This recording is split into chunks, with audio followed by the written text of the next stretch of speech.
Hi friends, my name is Emily. Welcome back to my channel. Today I'm going to be sharing with you 5 books by 4 very interesting women. And so these are all works of nonfiction that I have enjoyed and I would like to pass on to you. The first book I have here I just cannot stop talking about because I loved it so much, and that is Gossip from the Forest by Sara Maitland. So Sara Maitland embarked on this project of traveling into forests around the UK and looking at the ways in which life historically existed in those forests and how those forests and like the physical landscape influenced fairy tales. She's looking at and talking to people about jobs that don't exist anymore, or farming practices that don't exist anymore, and jobs that are dying out because of the way our relationships with the forest have changed over the years. The ways in which the rich nobility being like, this is my land, everybody piss off, actually resulted in the preservation of these forests for folks today. Like, it is really cool to look at the history of forests left behind in the UK. So what I love the most about this is the formatting. Maitland visited 12 forests over the 12 months of the year, and at the end of each chapter does a fairy tale retelling, and they are so good. Even if you're not interested in like weird forestry practices, I mean, I wasn't before I read this, but now I'm like, oh my gosh, how does it work in Canada? How does land conservation work in Canada? How do our forests influence storytelling? Do they influence story? Like, I have all of these questions now. But even if you're not interested in like the practical mechanics of forests and forest maintenance, the fairy tale retellings in this alone, I think, are worth it. They are beautifully written, and they're often very dark or modern takes on these classic fairy tales, and I absolutely loved this. I think you should check out this work by this really cool woman. The next book I have here is Closer by Sara Barkman. So this is, if you can't tell from the cover, Sara Barkman investigating the orgasmic frontier of female sexuality. So something that science is fairly bad at and has been fairly bad at historically is studying women's bodies. I took this course in university that talked about women's sexuality and women's health, and how historically women's health had been treated and gendered and how that impacts women today. One of those things is like, we really don't know. Even in 2019, scientists and doctors really don't know all that much about female anatomy, female orgasm, how that works,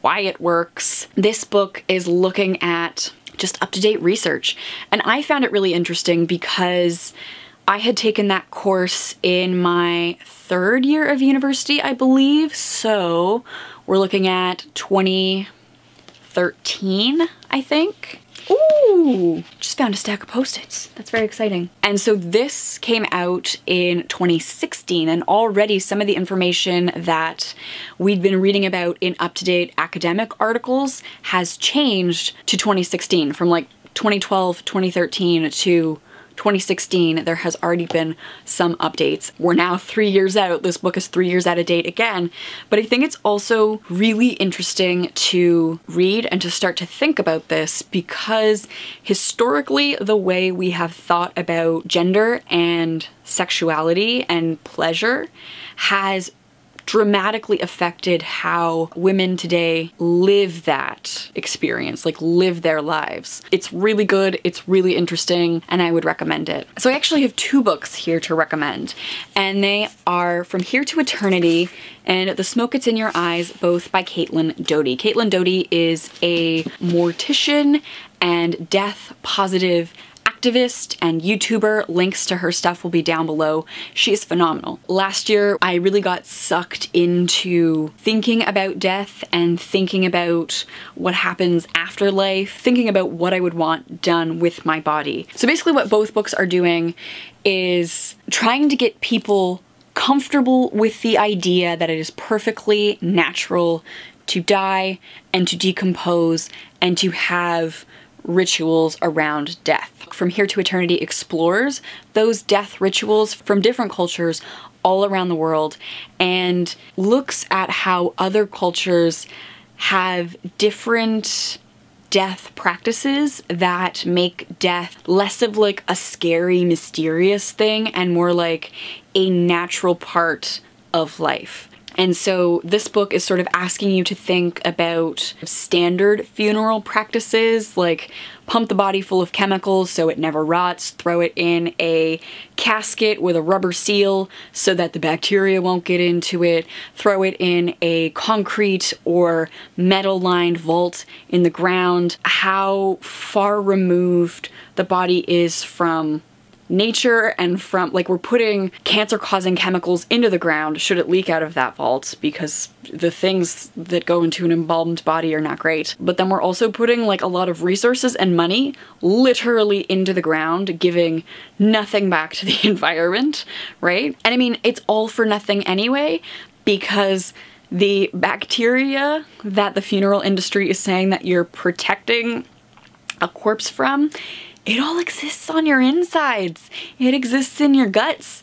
And that's what starts to, I don't know, pick a word. That's what starts to break down your corpse, are the bacterias already in your body, not the ones from the soil. It's all for naught. Basically, it's a big sham and it's a big waste. And so this book is looking at other cultural practices that are much more comfortable with death, different rituals to ask you to think about your own death practices. This book is Doughty's experience working in the funeral industry. So starting as somebody with a master's in history to somebody working as like an apprentice in a funeral home, in a crematorium, going to school, like a conventional school for mortuary services, and then making the journey to being a business owner, running a green funeral home and advocating for death positive experiences.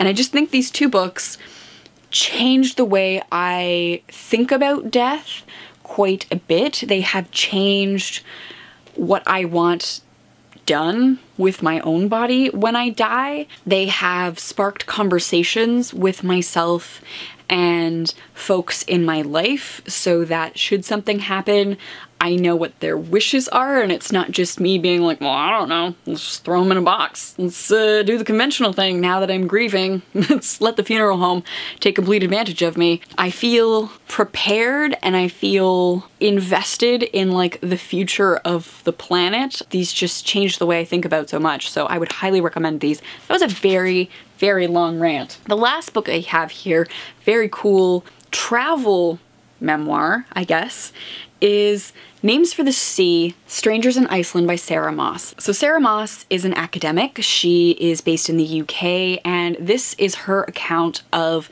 traveling to Iceland to teach at the University of Iceland in 2008, I believe. They were having some financial crisis in Iceland, a big recession in Iceland. And so it was about not only the experience of coming from a place like the UK where fresh food is imported all the time. You have so much variety in supermarkets and things are affordable. Furniture is affordable because secondhand places are available. Like there was that culture shock of coming to Iceland and experiencing a culture that values newness and like is ashamed of secondhand stuff. And so trying to live and work in that space. It's also her exploring the landscape and feeling really connected and in tune with the landscape, but also feeling very betrayed by the landscape in many ways. So like just the extremeness of the weather. And then also it explores storytelling and folk stories and how important like the sagas and mythology is to shaping Icelandic identity. It ticked so many of my boxes in terms of things that I find enjoyable and entertaining. I think it's a really cool experience to read about because my fantasy version of myself would be the type of person who was brave enough to take a job on a contract for a year and completely uproot myself and live in another country for a year. My fantasy self would have the fortitude to do that.